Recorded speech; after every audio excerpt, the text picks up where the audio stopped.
Mining globally, and especially responsible mining, means that you have to be mining within the environment, social and governance global standards. But national corporations just tick the box to say we have gone into the country because their shareholders demand that they have social license to mine, and that the communities will be okay, and that they will remain responsibly, and those minerals feed into the global supply chains because they meet the environment, social and governance standards. Now, when we come to Africa's mining sector, which is mainly of artisanal and small-scale miners, and when we go to artisanal and small-scale miners now, there is even now artisanal, which is not at all regulated. Like in Uganda, they are still grappling with putting together artisanal mining regulations. In some aspects in our country, small mining, which is licensed and have been formalized and is professionalized, they at least are being regulated. But there is a lot of mining which is still artisanal and which is still illegal and which is not regulated.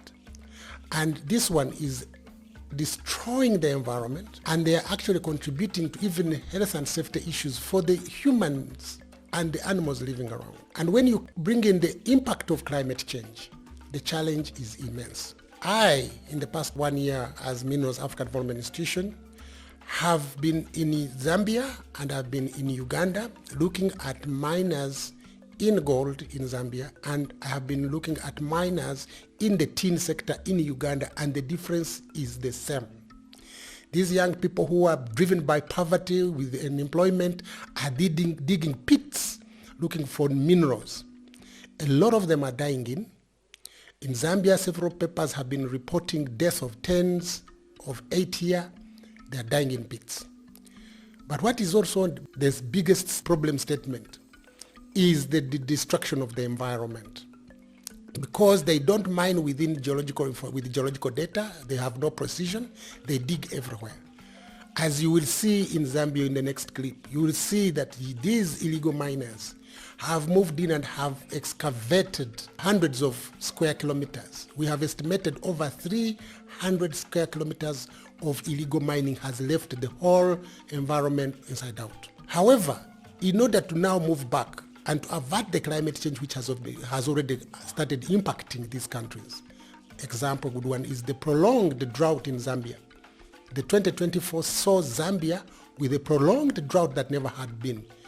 This could be caused by the rampant mining which has excavated the soil, and there is no restoration. For us to avert this and mitigate climate change and put the proper environment and get the ecosystem as it was from the beginning and get our natural resources, we need to restore these illegally mined areas, whose responsibility to restore lies in nobody's mandate. But as MADI, we are moving in to restore. And when we do the restoration, we shall do 3 other things.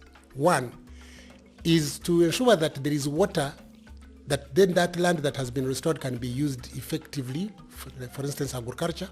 We shall put valley dams that can bring water for animals, can harvest water during the rainy season.